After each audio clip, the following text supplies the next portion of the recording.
X square plus 2x minus 3 এটাকে আমরা অন্তর্বর্গ রূপে দুটি অন্তর্বর্গ রূপে প্রকাশ করে উৎপাদক বিশ্লেষণ করব। দেখো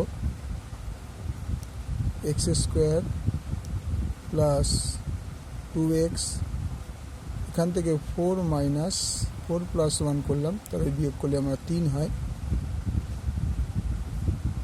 x square plus 2 into x into 1 plus 1 square minus 2 whole square.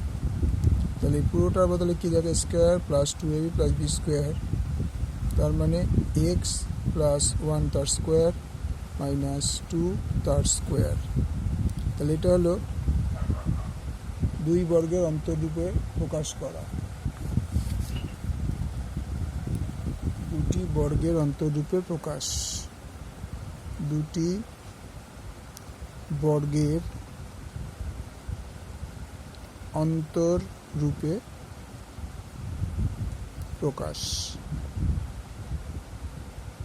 এবার আমরা এটাকে উৎপাদক বিশ্লেষণ করতে হবে।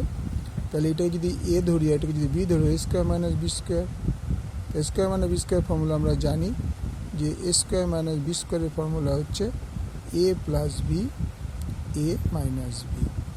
তাহলে এইটুকুকে আমরা এই আকারে প্রকাশ করব। এ বলতে x plus 1, A plus B বলেছে প্লাস 2, আর এ বলতে এক্স প্লাস 1 আর বি হচ্ছে মাইনাস বি। তাহলে x plus 3 x minus 1 answer. Okay, thank you.